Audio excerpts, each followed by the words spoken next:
Hey, welcome back retro lovers. Our last few videos have all been radios. Today we're looking at a really nice retro vintage Sansui cassette deck.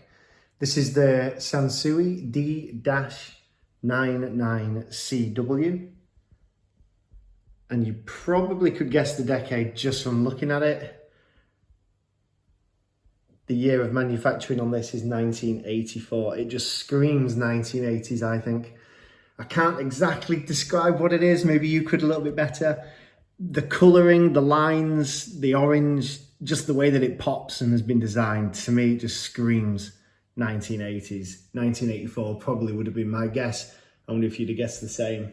Let me know in the comments below if you had a 1980s cassette deck, maybe even one of these specifically, or something similar. Today we've got the black model. It's pretty much all black. Sansui did actually also make a silver and black model, which looks cool. I've only been able to see that one on Google though. If we just peek over the back here, I do have a transformer plugged in, just to change the voltage. You can see here we're plugged in with a US plug. I'm here plugging it in the UK, so we just needed a transformer. Really nice, heavy bit of kit that at the back. So I have come to make this video. You might be a bit disappointed to realise that I don't actually have any tapes to put in. I just recently got rid of all my tape cassettes. So I've got a tape deck, nothing to play on it. YouTube would probably just end up copywriting it anyway. So hey ho, we can still get stuck into it, have a good look, have a look at what it can do. And hopefully for you guys, bring back a bit of nostalgia. This was a 4-track tape cassette player. It accepted aluminium metal tapes. Let's get in a little bit closer. So we've got a really nice heavy clunky power button. I'm a bit of a sucker for a good power button, just the way that it clunks.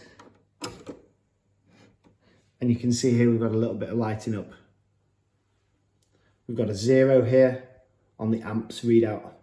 We've got metal lit up so far for the tape selector. And over here on the A deck as well, we've got the same metal high. So let's have a little look through what we've got. We've got 2 eject buttons. One for A, opens quite aggressively. Let me zoom out and show you this one on B. B was definitely a little bit more powerful than A then. A bit softer on the A one over here. Inside nice and clean on here.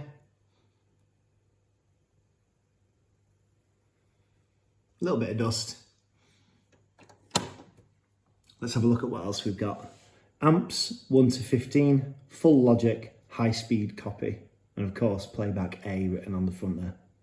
So we do have auto tape selector, select between metal, high and normal.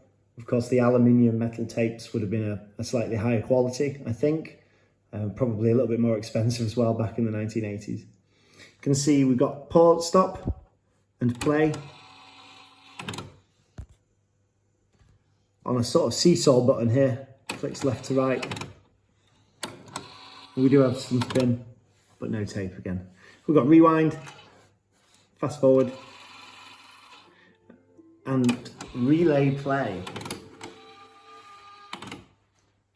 So the relay play function would play back cassettes in both deck A and then B continuously and in consecutive order.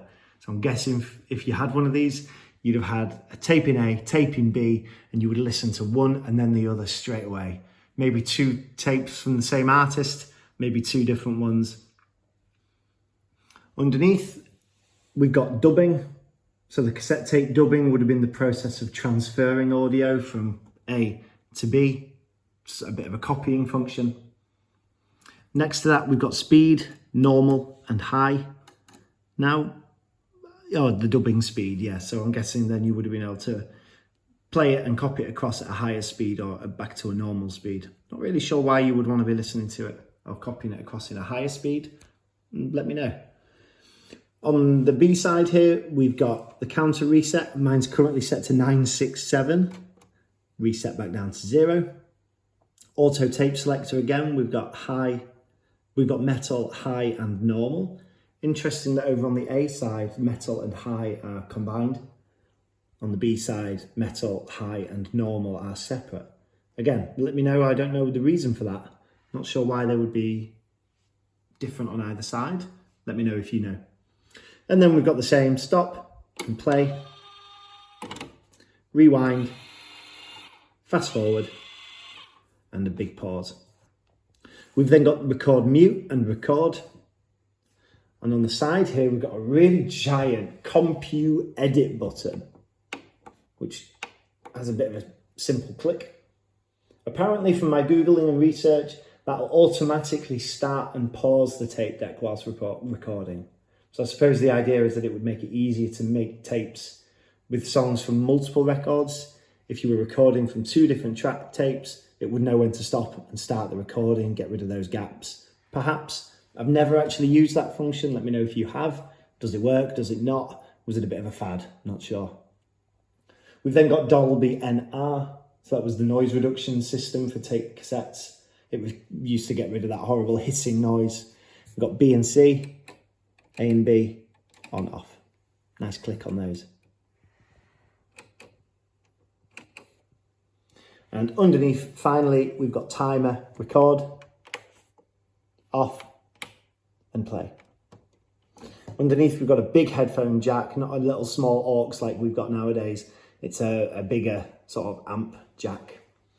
Before I go, let's have a little look around it, see what the sides look like and the top, and just a nice zoom out.